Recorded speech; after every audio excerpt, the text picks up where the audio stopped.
नमस्कार दोस्तों, आज इस वीडियो के अंदर बात करने वाले हैं शेखावाटी यूनिवर्सिटी के अंदर नॉन टीचिंग टीचिंग पोस्ट पर वैकेंसी निकली है। तो आप किस प्रकार अपने मोबाइल से फॉर्म फिल कर सकते हैं और आवेदन करने की अंतिम तिथि है। मैंने पहले से वीडियो बनाकर आपको बता दिया है क्या पोस्ट रहने वाली है, क्या योग्यता है, कौन कौन फॉर्म भर सकता है और आवेदन करने की अंतिम तिथि है वो 10 अप्रैल रखी गई है। तो आप नॉन टीचिंग के लिए एलडीसी पोस्ट के लिए आप अपने मोबाइल से आवेदन किस प्रकार करेंगे। नॉन टीचिंग टीचिंग कोई भी है, आप अपने मोबाइल से फॉर्म भर सकते हैं। आपको शुरू से लेकर प्रिंट आउट तक आपको बताने वाला हूं किस प्रकार अपने मोबाइल से भर सकते हैं। नौकरी पाने का ये सुनहरा अवसर है। एलडीसी पोस्ट के लिए मैं आपको बताने वाला हूं। इस पर मैंने अलग डिटेल वीडियो बनाए हुए हैं कि कौन कौन सी पोस्ट है, कितनी पोस्ट है, कौन फॉर्म फिल कर सकता है, क्या योग्यता रखी गई है। मैंने डिटेल में वीडियो बना रखा है। तो अभ्यर्थी है, कैंडिडेट जाकर वो वीडियो देख लीजिए, जिनकी लिंक आपको डिस्क्रिप्शन में मिल जाएगी। तो चलिए आगे बढ़ते हैं। तो सबसे पहले कैंडिडेट को क्रोम ब्राउज़र में आना है, PDSU सर्च करना है। सर्च करने के बाद आपको ऊपर साइट देखने को मिलेगी shekhauni.ac.in है, इस पर आपको जाना है। जैसे ही आप इसके ऊपर जाते हैं यूनिवर्सिटी की मेन साइट है वो ओपन हो जाती है और आपको राइट साइड के अंदर देखने को मिलेगा 3 डॉट लाइन है, 3 लाइन, उस पर जाना है और फिर नीचे आपको देखने को मिलेगा रिक्वायरमेंट ऑप्शन है, उस पर आपको जाना है। जाने के बाद यहाँ पर आपको देखने को मिलेगा जो रिक्वायरमेंट है उसके अंदर ऑन गोइंग रिक्वायरमेंट है, ये देखने को मिल रहा है। इस पर आपको टैप करना। जैसे ही आप टैप करते हैं जो कि टीचिंग नॉन टीचिंग के अंदर जो आपकी पोस्ट निकली है उनकी विज्ञप्ति यहाँ पर डाली गई हैं, तो वो देख सकते हैं कैंडिडेट। अब आप अप्लाई किस प्रकार करेंगे किसी भी पोस्ट के लिए, यहाँ पर आपको देखने को मिलेगा कि online link for applying teaching and non teaching. तो आपको इस पर सिंपली टैप करना है। टैप करने के बाद जो फॉर्म अप्लाई करने की जो साइट है वो ओपन हो जाती है। यहाँ पर देखने को मिल रहा है एप्लीकेंट न्यू रजिस्ट्रेशन, यहाँ से आपका फॉर्म स्टार्ट होगा।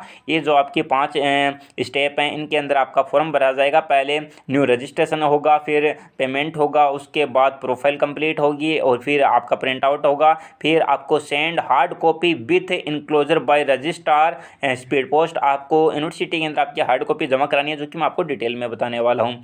और आप कैंडिडेट कृपया ध्यान दे लें, आप आवेदन कर रहे हैं, एक बार आपका पेमेंट कट गया है तो आपको इंतज़ार कर लेना 6 घंटे तक। यदि आपका सर्वर में पेमेंट फंस गया है 6 घंटे तक आपको इंतज़ार करना है। उसके बाद भी समाधान नहीं होता है तो आपको हेल्पलाइन नंबर आपको देखने को मिल रहा है कि 9151006032, ये आपको हेल्पलाइन नंबर पर सहायता ले लेनी है। उसके बाद अब मैं आपको बताने वाला हूँ आप फॉर्म किस प्रकार अप्लाई करेंगे। तो आपको ऊपर जो लिंक देखने को मिल रही है कि एप्लीकेंट न्यू रजिस्ट्रेशन, इस पर आपको जाना है।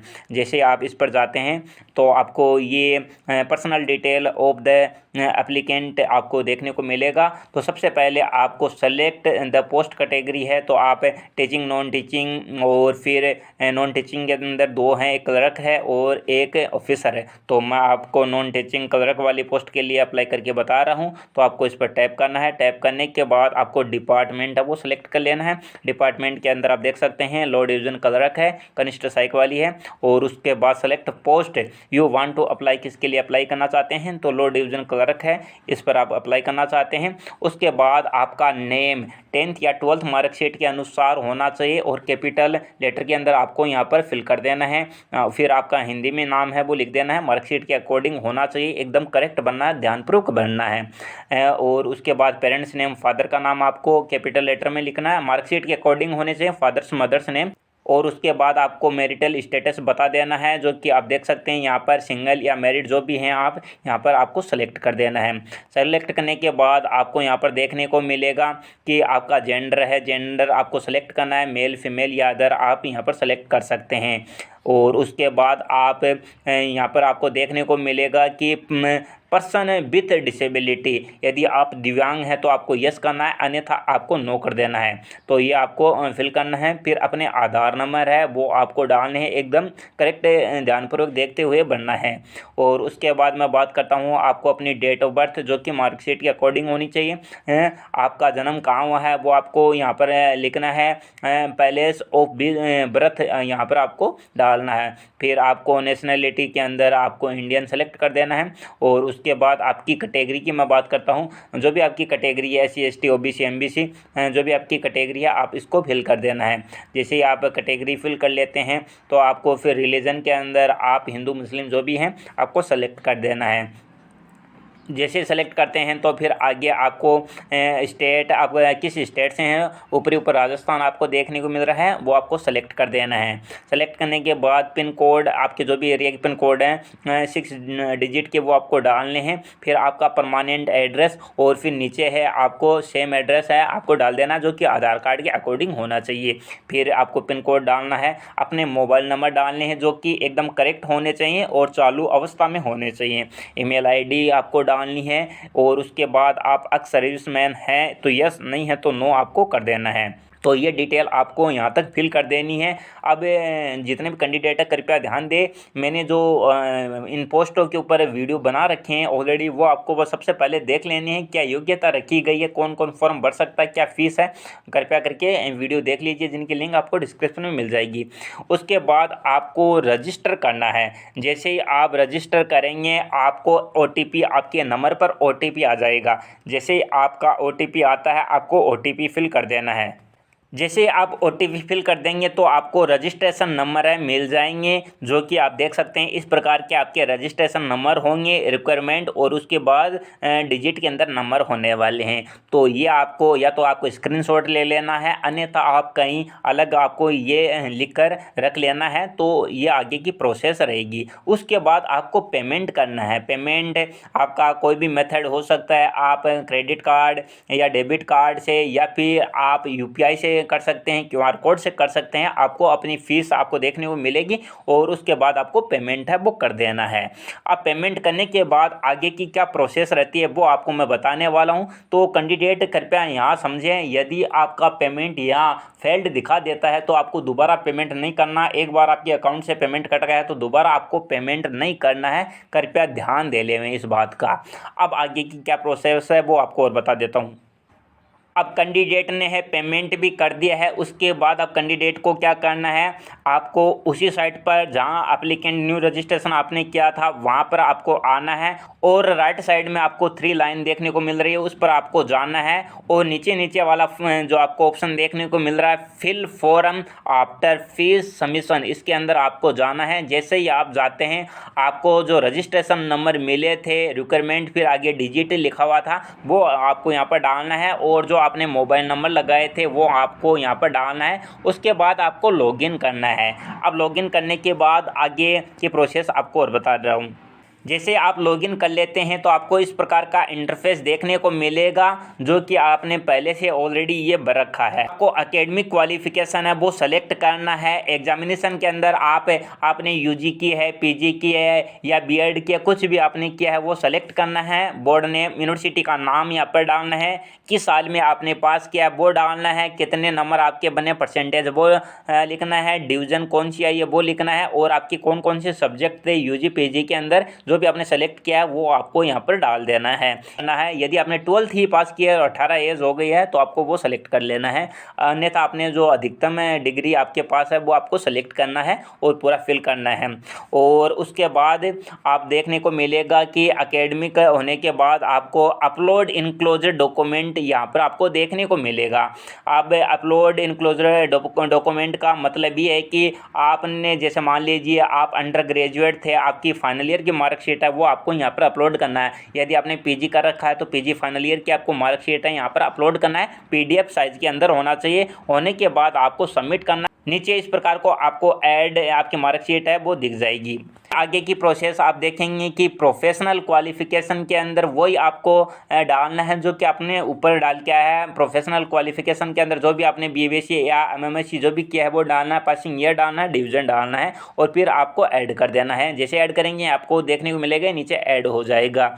फिर आगे की प्रोसेस के अंदर यहाँ पर आपको बताया गया है कि आपने किसी भी प्रकार का आपने अवार्ड या कोई भी आपने खेल मेडल में कुछ जीत रखा है तो वो आपको यहाँ पर डालना है और उसके बाद ऐड कर देना है।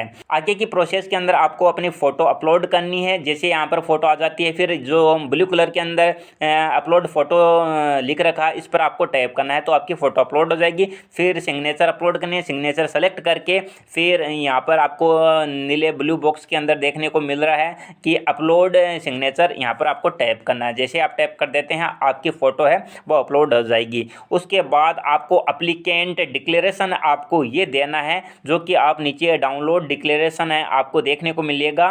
क्लिक हियर पर आप जैसे टैप करेंगे, आप क्लिक हेयर पर जैसे टैप करते हैं तो आपको डिक्लेरेशन फॉर्म है इस प्रकार का आपको इमतर से लेके आना है, और यहाँ पर आपको डेट है वो डाल देनी है, और पहले से स्थान आपको डाल देना है, फुल नेम आपको डालना है, और आपको सिग्नेचर करना है। सिग्नेचर करने के बाद इसकी आपको फिर से PDF मोबाइल में बनानी है और फिर आपको अपलोड करना है, वो मैं आपको और बता देता हूँ।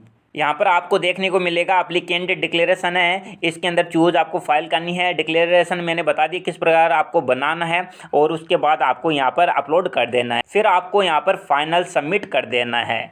फाइनल सबमिट करने के बाद आपको अपना प्रिंट आउट है वो देखने को मिलेगा। इस प्रकार का प्रिंट आउट है, 3 पेज का आपको देखने को मिलेगा। यहाँ पर आपको देखने को मिलेगा, देख सकते हैं कि शेखावाटी यूनिवर्सिटी ऊपर लिखा है। उसके बाद एप्लीकेशन नंबर आपको देखने को मिलेगा, और डेट देखने को मिलेगी, रजिस्ट्रेशन नंबर देखने को मिलेंगे, और इसी के साथ आपके सभी मोबाइल नंबर वगैरह पूरी डिटेल आपको यहाँ पर शो हो जाएगी। और यहाँ पर आपको जो डिक्लेरेशन घोषणा पत्र वो देखने को मिलेगा, वो भी यहाँ पर आ जाएगा। और अब इसमें बताया है कि आपको जो फॉर्म जैसे सबमिट हो जाता है तो आपको ये प्रिंट आउट और इसी के साथ आपको क्या क्या दस्तावेज लगाकर यूनिवर्सिटी में जमा करवाना है। तो आप देख सकते हैं आपका जन्म प्रमाण पत्र होना चाहिए, कास्ट सर्टिफिकेट होना चाहिए, यदि आप दिव्यांग हैं तो आपका सर्टिफिकेट होना चाहिए, 10वीं की मार्कशीट, 12वीं की मार्कशीट, या अन्य आपके पास UG PG की मार्कशीट है तो वो लगा सकते हैं, डिग्री डिप्लोमा जो भी है तो वो लगा सकते हैं। अनुभव प्रमाण पत्र यहाँ पर दे रखा, यदि आपके पास है तो लगा सकते हैं, अन्यथा कोई आवश्यकता नहीं है। और सहायक दस्तावेजों के साथ विधिक भरा हुआ आवेदन पत्र, और जो आपने आवेदन पत्र भरा है ये आपका होना चाहिए। और इसी के साथ जो आपने डिक्लेरेशन घोषणा पत्र है ये आपको साथ प्रिंट आउट में लगाना है, जिसमें डेट, स्थान और आपकी सिग्नेचर होने चाहिए। और इसी के साथ मैं बात करता हूँ वर्तमान में नियोजकता द्वारा जारी अनापत्ति प्रमाण पत्र, यदि आप एक्स सर्विसमैन हैं तो लगाना, अन्यथा कोई आवश्यकता नहीं है। एनी अदर कोई और आपके पास डिग्री डिप्लोमा है, खेल प्रमाण पत्र है तो वो आप लगा सकते हैं। और आप ये टिप्पणी वगैरह और पढ़ सकते हैं कि इसमें बताया कि आवेदक की योग्यता, अनुभव के समर्थन संबंधी दस्तावेज, प्रमाण पत्र, उपाधियाँ, प्रशंसा पत्र आदि की सौ प्रमाणित फोटो प्रति आवेदन पत्र के साथ संलग्न करना, मतलब सभी की जेरोक्स आपको लगाना है। और अपूर्व आवेदन पत्र स्वतः ही खारिज स्वीकार किया जाएगा। पहले से सेवारत अभ्यर्थी वर्तमान में नियोजकता के द्वारा अनापत्ति प्रमाण पत्र के साथ आवेदन करेंगे। जो पहले की सेवारत हैं तो उन्हें अनापत्ति प्रमाण पत्र लगाना पड़ेगा। और इसी के साथ अपने रिकॉर्ड एवं संदर्भ के लिए इस आवेदन पत्र संलग्नों की एक फोटोकॉपी आप अपने पास भी सुरक्षित रखेंगे। विश्वविद्यालय में फॉर्म की हार्ड कॉपी जमा करते समय लिफाफे पर आवेदित पद का विवरण और नाम लिखें। आप जो मैंने डॉक्यूमेंट बताया है, फॉर्म प्रिंट बताया है, ये सभी आपको एक लिफाफे में लगाना है और एड्रेस उस पर सही लिखना है। और आपने किस पोस्ट के लिए अप्लाई किया है वो पोस्ट आपको उस लिफाफे के ऊपर लिखना है। आप इसे स्पीड पोस्ट भी कर सकते हैं, अन्यथा आप यूनिवर्सिटी जाकर रजिस्ट्रार ऑफिस के अंदर जमा करवा सकते हैं। तो मैंने पूरा फॉर्म मोबाइल से फिल करके आपको बता दिया किस प्रकार फिल होता है। तो जितने भी स्टूडेंट हैं, तो जितने भी कैंडिडेट, आप इस वीडियो को ज़्यादा से ज़्यादा शेयर करेंगे, चैनल को सब्सक्राइब जरूर करेंगे। थैंक यू, धन्यवाद।